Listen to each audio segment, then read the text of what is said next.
Monsieur Simone, nous allons en quelque sorte rembobiner le film, remonter à ce matin du 22 août 1975. Alors vous êtes une poignée d'hommes animés par une très forte volonté. Racontez-nous votre départ ce jour-là. Donc c'était, je crois, vers 5 heures du matin. Oui, c'était à l'aube, effectivement. Bien entendu, ça se constitue dans un contexte de forte turbulence. La Corse est en pleine passion, parce qu'il y a eu des événements graves depuis quelques années, parce qu'il y a déjà des attentats, parce qu'il y a eu aussi le choc des bouts rouges. Et en gros, la décision a été prise de marquer un grand coup, sans penser bien entendu à l'issue dramatique qui devait intervenir par la faute des pouvoirs publics. Et donc nous nous sommes rendus avec une dizaine de militants très très éprouvés et sur les lieux.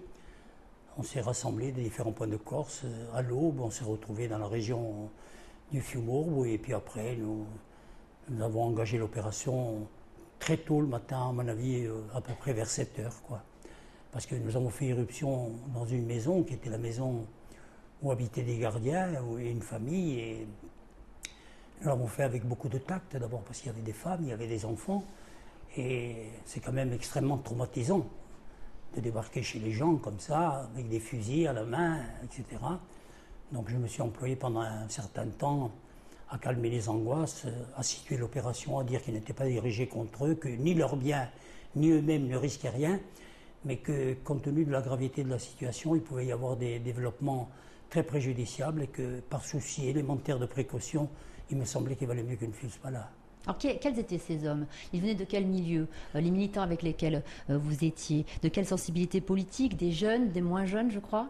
Ce sont tous des gens en général qui sont des militants politiques nationalistes corses, qui sont blanchis sous le harnais des luttes, même quand ils sont jeunes. Ils ont une très très grande expérience. Il ne faut pas oublier qu'on a commencé après 1960 avec l'affaire de l'Argentil.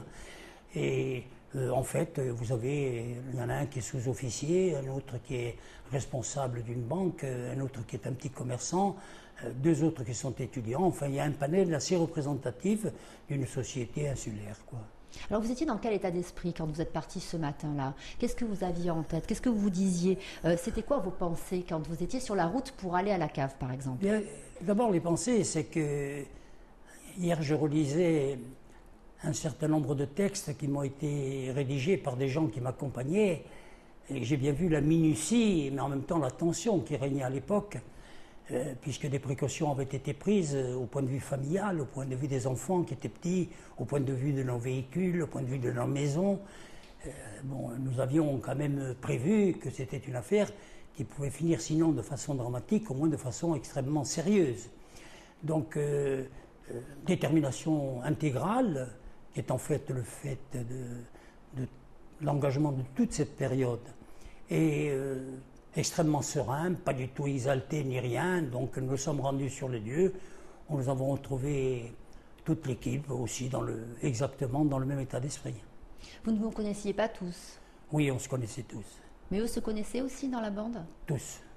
On se connaissait tous. Alors vous aviez décidé de vous rendre à la cave avec des fusils de chasse. On a même dit certaines fois une mitrailleuse. Est-ce que c'était une décision, j'imagine, mûrement réfléchie? C'était une décision grave? Parce que qui dit arme dit issue parfois difficile aussi. Mais bien entendu, ça avait été amplement réfléchi parce que nous avions constaté que quand il y avait des manifestations dans la période antérieure, au nom des procédures collectives, en fait, on interpellait les gens et même quand il n'y avait pas de preuves, on les mettait en prison.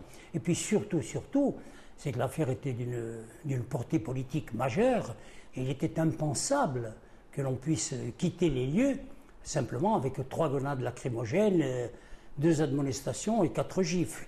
Donc la décision était prise, c'était de prendre des fusils de chasse. Je vous fais remarquer que ce sont des armes traditionnelles en Corse. Il n'y avait pas eu d'armes automatiques, contrairement à ce qui a été dit. Tout le procès l'a montré. Il n'y a pas eu de fusil mitrailleur ni rien. Et par contre, nous avions tous des fusils de chasse, des Browning, et c'était quand même une bande armée. Il faut dire les choses, hein. Même si nous avons pris un certain nombre de précautions. Et je crois que le déroulement de l'opération a montré, en particulier quand nous sommes intervenus le matin à l'aube, très tôt, c'est qu'il n'y avait véritablement aucun risque de bavure parce que les exécutants étaient tous des gens de sang-froid et parfaitement disciplinés. Est-ce que vous aviez déjà utilisé une arme par le passé? Eh bien, je dois vous dire une chose, c'est que je suis totalement allergique aux armes, mais complètement.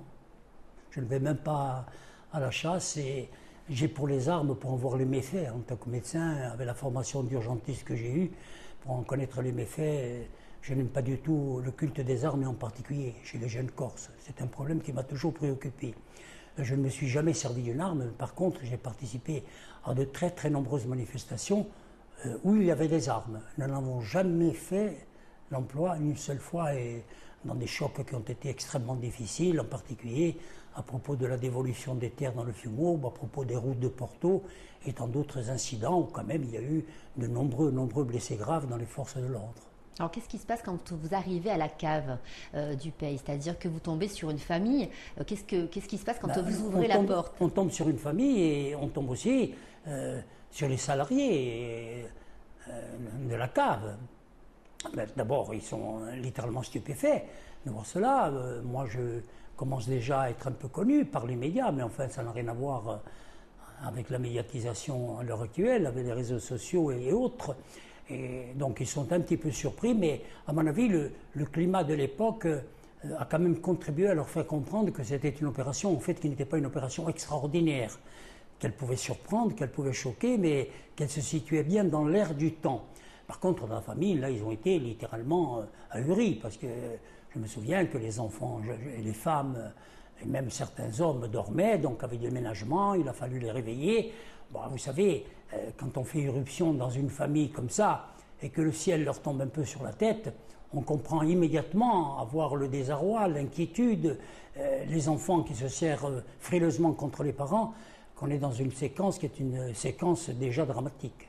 Et vous ressentiez quoi à ce moment-là? Ben, moi, je pense que c'est un sale boulot qu'il faut faire, qu'il est indispensable.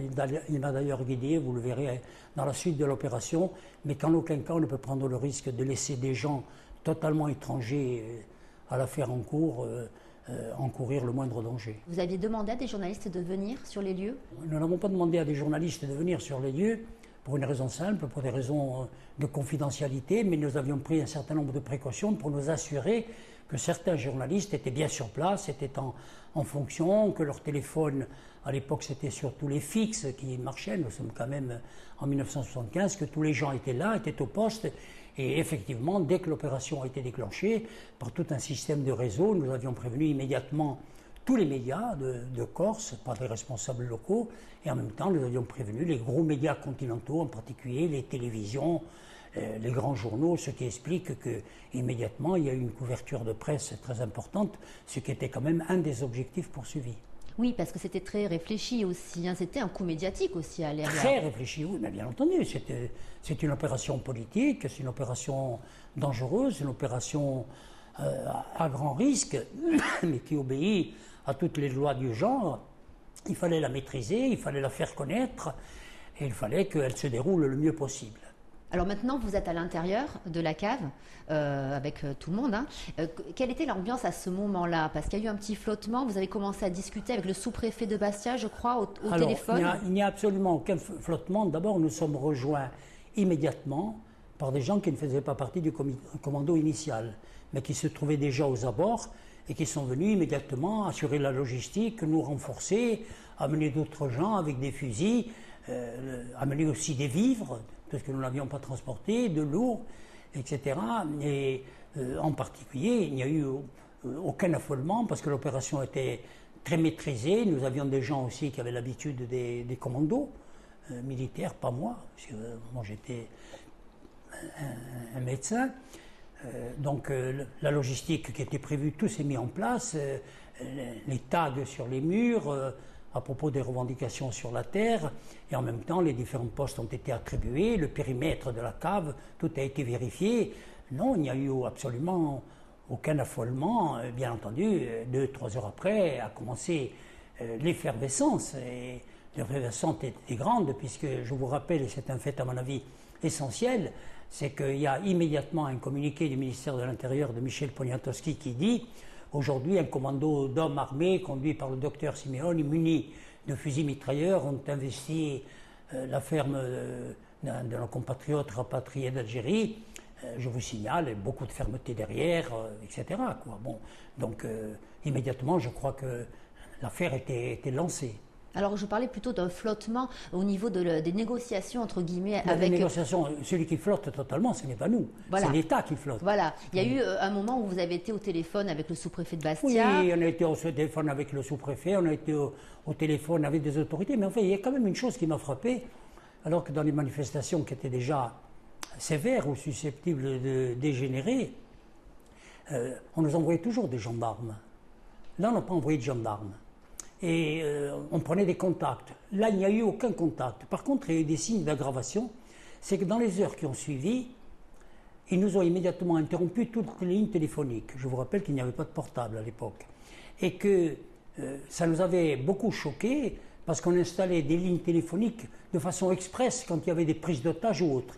Pour les plus formés, dont moi-même, nous avons compris que c'était une volonté à la fois d'isolement et de durcissement. L'État a totalement flotté. Et puis après, on commençait les négociations avec le sous-préfet, bien entendu, qui tenait le langage d'un responsable de l'État. C'est inadmissible, vous allez être sanctionné, quitter les lieux sans autre forme de procès, auquel on a opposé une attitude ferme, polie, et bien entendu, il se tenait à distance parce que nous avons l'air de gens déterminés et nous l'étions. Alors à ce moment-là, il y avait encore des gens, par exemple des gens des membres de famille qui étaient venus pour aider au ravitaillement et tout ça. Est-ce qu'il y avait encore des gens à l'intérieur de la cave?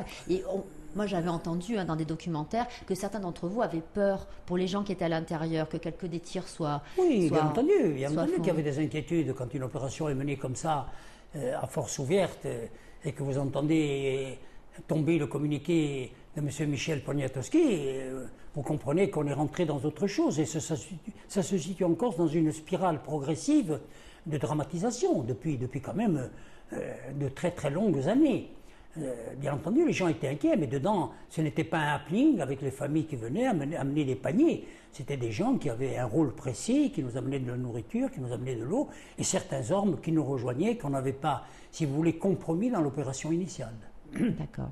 Et puis la nuit se passe, je crois que vous veillez jusqu'à minuit. Et puis quelque chose bascule à 6 h du matin lorsque vous entendez arriver les hélicoptères, une douzaine je crois d'élicoptères. Qu'est-ce que vous êtes dit à ce moment-là? Ce qui se passe, la nuit est extrêmement tendue, est extrêmement vigilante parce qu'il y a eu l'interruption du téléphone, il y a eu les interventions d'abord de Poniatowski et puis après d'autres responsables qui nous ont été rapportés. Le préfet de Corse, je crois, c'était M. Gilly à l'époque, sur les antennes. Bon, on a compris que c'était une affaire que l'État la prenait très au sérieux et qu'il n'avait pas du tout l'intention d'engager le moindre dialogue.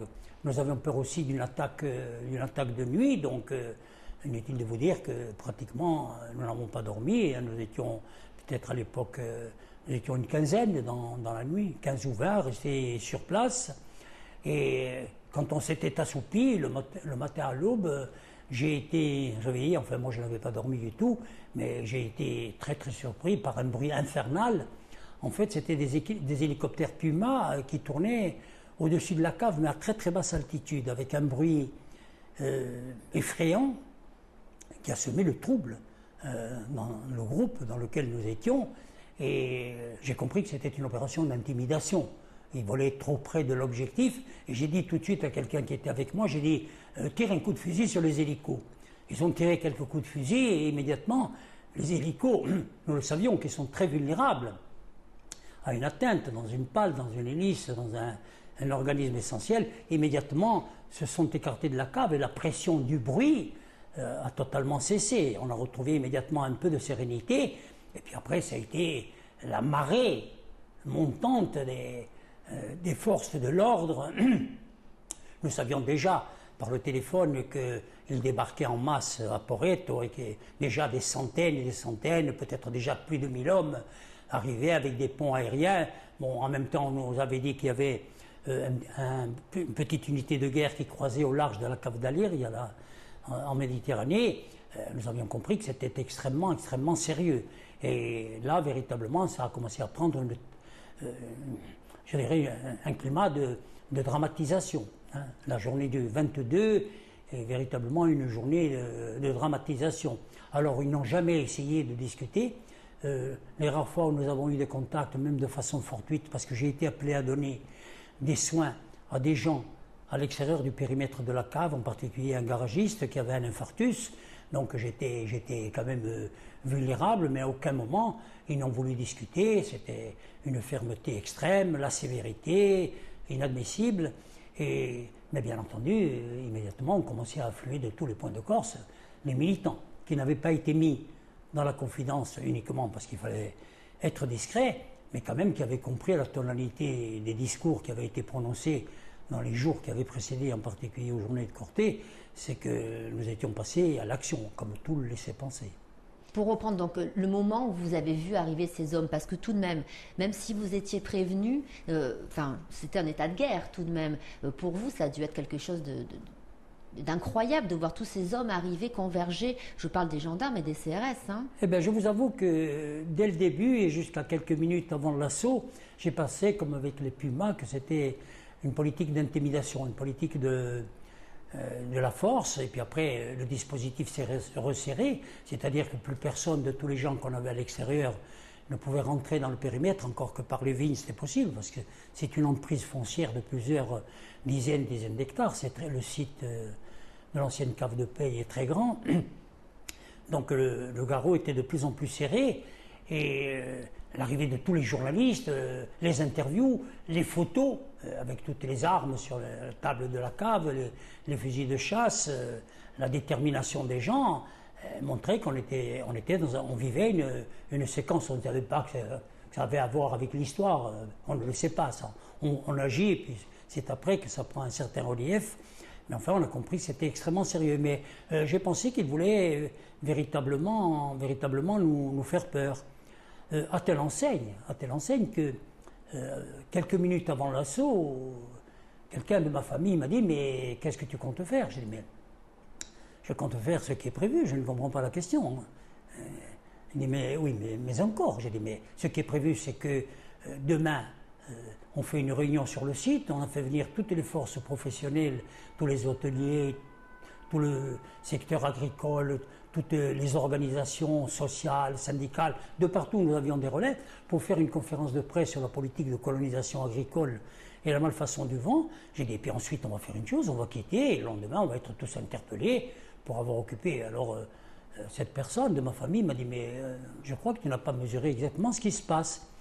J'ai dit, non, je ne vois pas du tout, je pense que toi-même tu te laisses intoxiquer, je te dis que c'est de l'intox. Il a dit, mais je peux peut-être te dire adieu parce que, à mon avis, ils vont donner l'assaut dans les minutes qui suivent. Effectivement, quelques minutes après, ils donnaient l'assaut.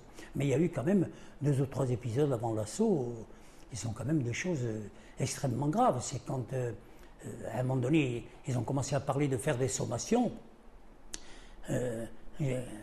Avec mes camarades, j'ai imaginé la séquence des octages qui avait été prévue bien à l'avance. Et j'ai pris 2 jeunes militants à l'intérieur de la cave, on leur a bandé les yeux, on leur a lié les poignets dans le dos, et puis je les ai conduits juste devant les engins blindés, toute la gendarmerie et tout, je les ai fait mettre à genoux, et j'ai dit voilà, ce sont 2 touristes, si vous donnez l'assaut, le pire va arriver.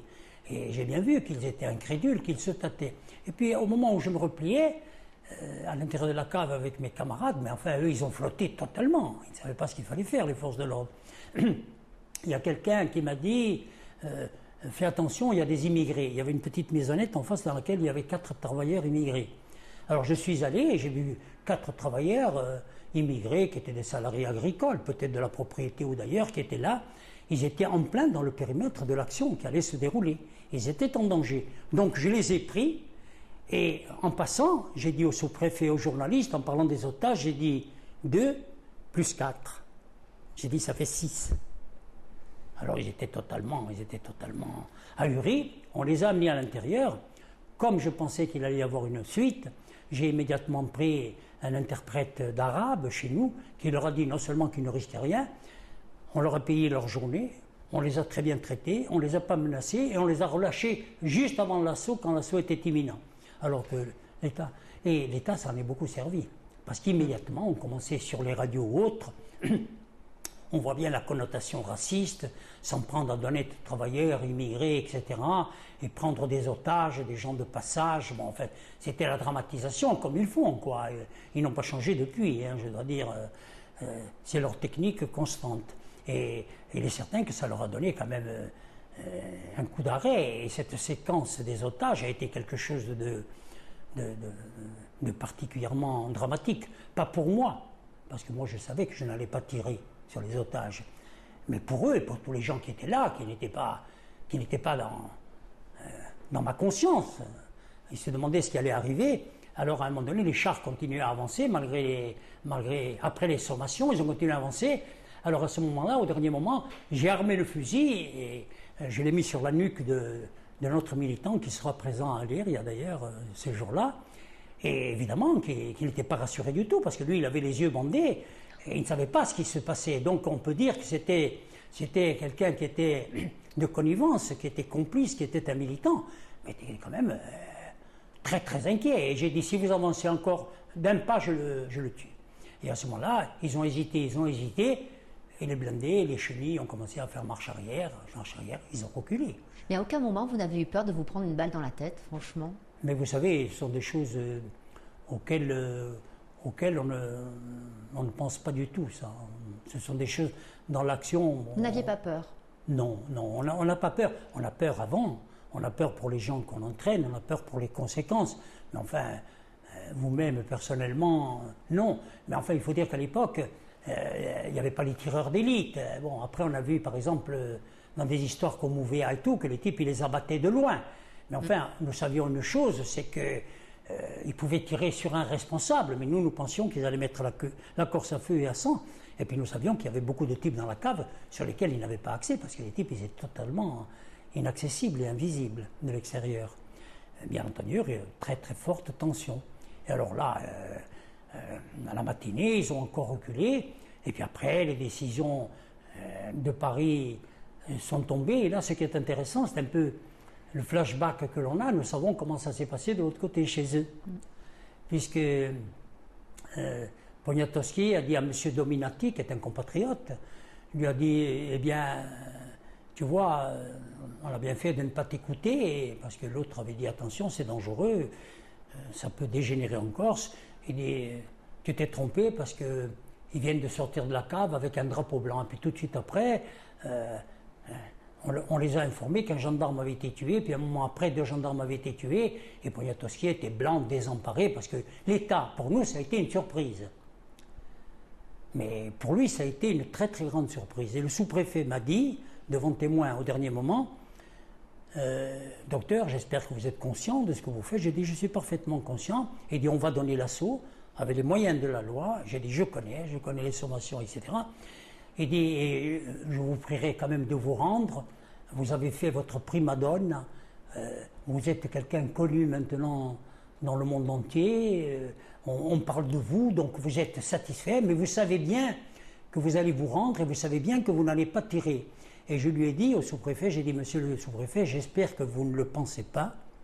J'ai dit, si vous rentrez dans la cave et que vous vous servez d'armes, véritablement, nous allons riposter. Et c'est là que ce qui est intéressant, c'est le déroulement de la séquence dramatique, c'est que quand il donne l'assaut, moi je suis devant la cave, je suis derrière un véhicule avec quelques types qui m'accompagnaient, et quand il donne l'assaut, ce qu'il y a de très très important, c'est que on sent bien qu'ils hésitent, mais ils veulent tester la capacité de résistance. Et à ce moment-là, ils commencent à tirer. Les films sont précis. Ils ont tiré pendant 52 secondes. Nous n'avons pas riposté par un seul coup de fusil de chasse. Ils ont juste employé quelques grenades lacrymogènes, très peu. Mais nous, on sentait que les balles sifflaient de partout. D'ailleurs, la commission d'enquête après l'a montré, que la façade était criblée de balles. Il n'y avait qu'eux qui utilisaient ce type d'armes. On a entendu les rafales d'armes automatiques qui ont tiré. Et je me suis retourné, et c'est là que j'ai vu un militant qui avait un pied arraché. Moi, j'ai pensé que c'était une grenade qui lui avait arraché un pied. Et à ce moment-là, immédiatement, nous avons riposté. Mais 52 secondes après qu'ils aient donné l'assaut en utilisant des armes. Voilà. Vous pensez, Là, ça a été véritablement une séquence ultra dramatique. Pourquoi? Parce que les forces de l'ordre étaient totalement désorganisées, complètement. Hein?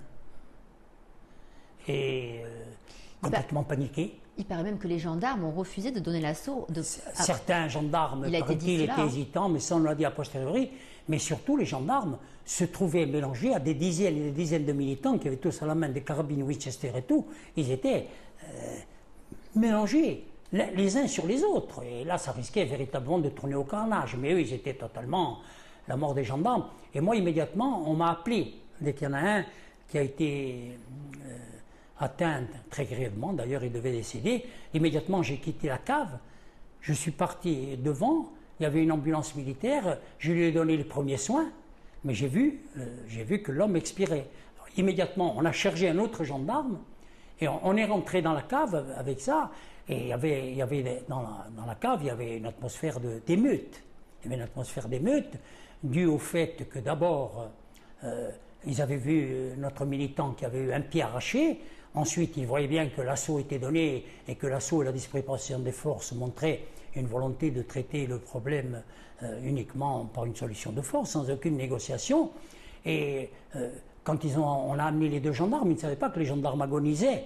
Et j'ai dû m'employer très très fortement pour qu'il n'y ait pas encore, je dirais, des exactions. Alors je leur ai dit, mais ces hommes sont en train de mourir, laissez-les mourir en paix. Et effectivement, ils ont expiré. Et quand l'ambulance les a ramenés dans les lignes de l'État, auprès du sous-préfet ou autre, évidemment en face, le ton a changé, c'était l'effondrement total. Qu'est-ce qu'on peut faire? Il faut éviter, il faut arrêter cette folie. J'ai dit, je regrette vivement que vous n'ayez pas eu un peu plus de lucidité il y a une demi-heure ou il y a une heure, parce qu'on aurait pu éviter tout ça. Et c'est là qu'il y a eu une période extrêmement trouble. Nous, on était confrontés à une problématique très sérieuse. C'est que moi, je savais qu'il fallait que j'assume, je savais qu'il fallait que je me constitue prisonnier, je savais qu'il fallait que je rende compte, d'abord parce que j'avais fait quelque chose de grave, parce qu'il y avait mort d'hommes, je les ai vus mourir, donc ils n'étaient pas blessés, ils étaient morts tout de suite au décours de l'assaut, et aussi pour défendre les idées que je portais, et l'opération et les idées que je portais avec mes camarades. Bien entendu, il ne fallait pas faire prendre au piège les dizaines et dizaines de militants qui étaient là avec leurs armes ou autres, enfin, devant tout le flottement qu'il y a eu dans l'appareil d'État. À mon avis, le fait de la détermination des gens de la cave a joué beaucoup. Et puis, ils ont été pris à partie aussi par des tirs à l'extérieur du périmètre de la cave de gens dans les vignes qui ont commencé à leur tirer dessus. Et ça fait que ça a permis à l'essentiel du commando de s'évader avec un camion dans une séquence désormais célèbre où ils sont partis, bon, avec toutes leurs armes et autres. Et moi, je me suis constitué prisonnier. On m'a immédiatement emmené au camp de Borgo, où j'ai pu apprécier ce que c'est quand on tombe entre les mains des gardes mobiles et gendarmes, surtout quand on est tenu pour responsable de la mort de 2 d'entre eux. Et ainsi a commencé le périple de la Cour de sûreté de l'État. Même si vous êtes médecin, vous avez déjà confronté la mort, mais cette fois-là, c'était différent. Ces hommes qui étaient en train de mourir, c'était votre responsabilité aussi. Qu'est-ce que vous ressentiez? Mais ce que je ressens simplement, je pense que on est arrivé à cause de l'inconséquence de l'État. Je l'ai déclaré d'ailleurs 2 minutes après sur les antennes, vous le verrez sur les bandes. On est arrivé à une situation dramatique et je pense qu'il faut mettre un terme à la situation dramatique parce que le but n'était pas de faire la guerre. Le but c'était de marquer une volonté de rompre le cercle colonial, la domination et en même temps aussi de mettre à jour le scandale vitivinicole. Donc le but n'était pas de faire la guerre. Je comprends que c'est extrêmement grave, mais on m'interviewe tout de suite à ce moment-là, immédiatement. Quand l'assaut est fini et que j'ai remis mon fusil à quelqu'un de ma famille, et je dis textuellement, ce qu'il y a d'important aujourd'hui, c'est qu'un pas grave a été franchi et que désormais, il faudra en tenir compte. Voilà ce que j'ai dit. Donc je suis tout à fait conscient. Mais après, quand le drame est arrivé et que vous êtes un responsable, il faut assumer. Ce n'est pas l'heure des émotions, ce n'est pas l'heure, je dirais publiquement, des effusions. Vous êtes un responsable, il faut assumer. Moi, j'ai assumé d'emblée. Vous disiez c'était impossible d'abdiquer. Est-ce qu'il y avait comme un esprit de résistance à ce Il moment-là? n'y avait pas un esprit de résistance, il y avait un esprit de résistance acharné. Je vous avoue que même si je n'avais pas été aussi déterminé, à mon avis, les gens ne m'auraient pas suivi. Parce qu'il y avait une volonté d'arrêter l'État dans cette spirale, parce que on comprend bien, c'est que dans les années qui précèdent, les manifestations sont interdites et sont réprimées très sévèrement. Les arrestations ont lieu au décours. La responsabilité est collective. Les amendes sont fortes, etc. Les gens sont privés de leurs affaires. On ne peut plus manifester. On ne peut pas gagner des élections tellement le scandale est grand, je dirais, de la corruption des urnes par la fraude électorale qui y sévit. C'est-à-dire qu'il n'y a aucune possibilité de se défendre. Et vous verrez, l'histoire le montrera, c'est que malheureusement, il y a des parallèles avec la situation d'aujourd'hui. Alors c'est vrai que vous étiez porté par ce combat, on le comprend, mais en tant qu'homme, est-ce qu'il y a un moment où vous avez regretté, paniqué, vraiment votre sensation? Paniquer, jamais, regretter dans le sens que l'on donne habituellement au mot jamais. Par contre, dès que j'ai été seul, loin du tumulte et du fracas, immédiatement, j'ai réfléchi aux victimes, j'ai réfléchi aux conséquences, j'ai réfléchi à leur famille et tout le procès l'a montré, etc.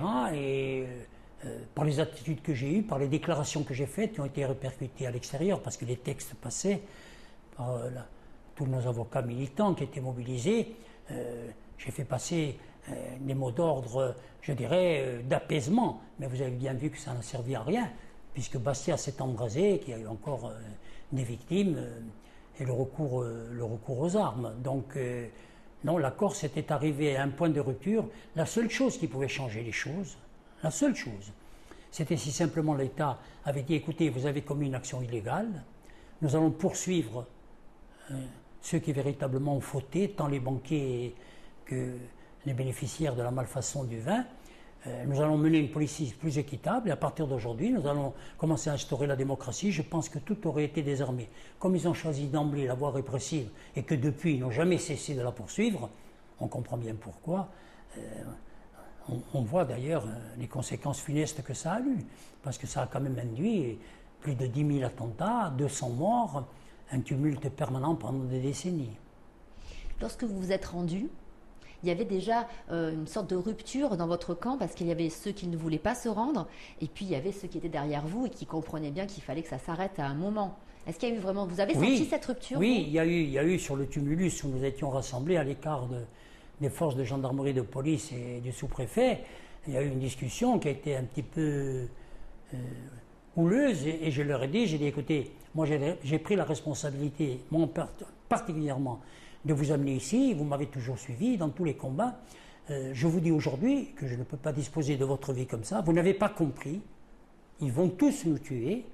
Ils vont tous nous tuer. Ils vont tous vous tuer. Et moi, je ne veux pas 20 ou 25 militants morts. Je veux 20 ou 25 militants vivants, etc.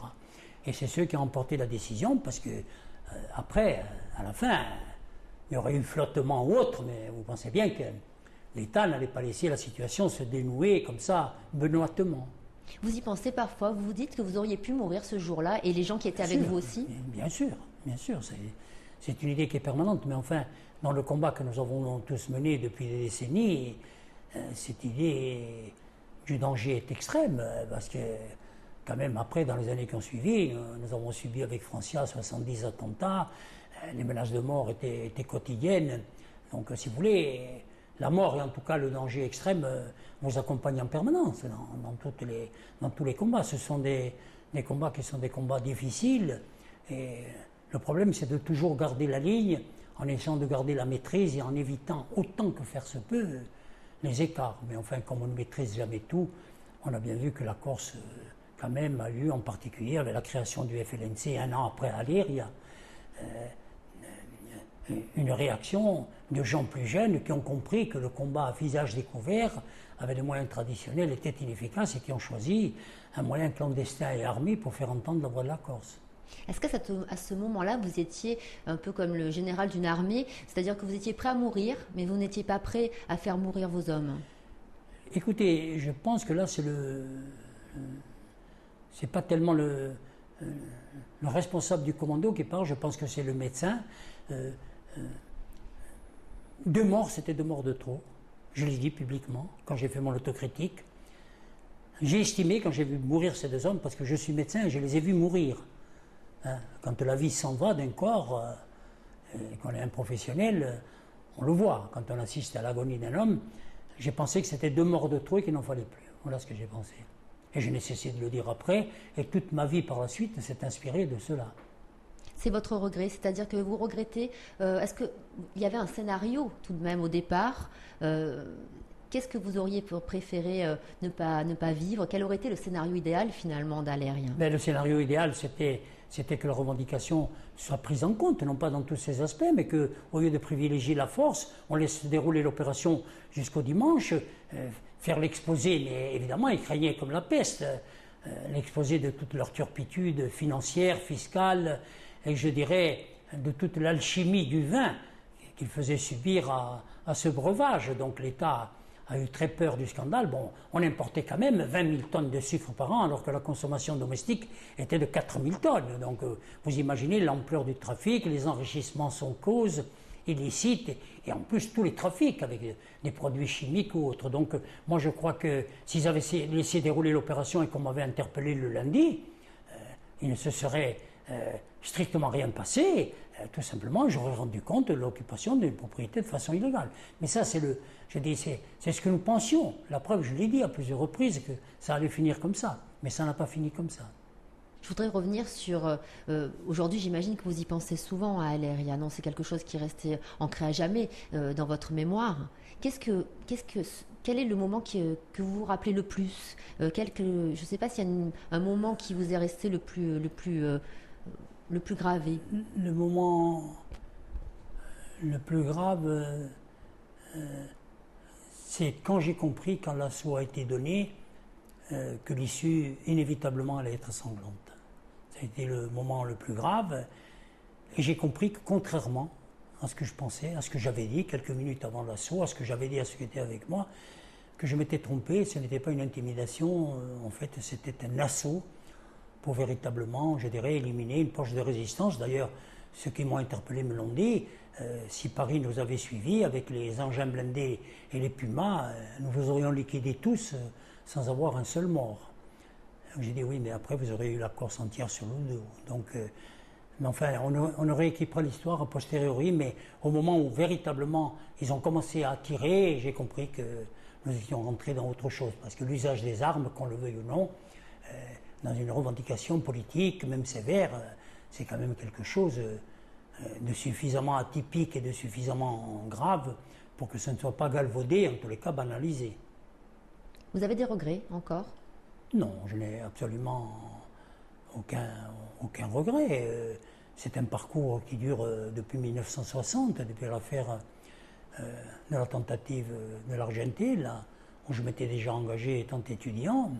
Et depuis, je n'ai jamais cessé de me battre. Mais qu'est-ce que vous voulez, les enjeux sont considérables. Il s'agit tout simplement de la survie de l'identité d'un peuple, de sa patrimoine, de son histoire, de sa mémoire.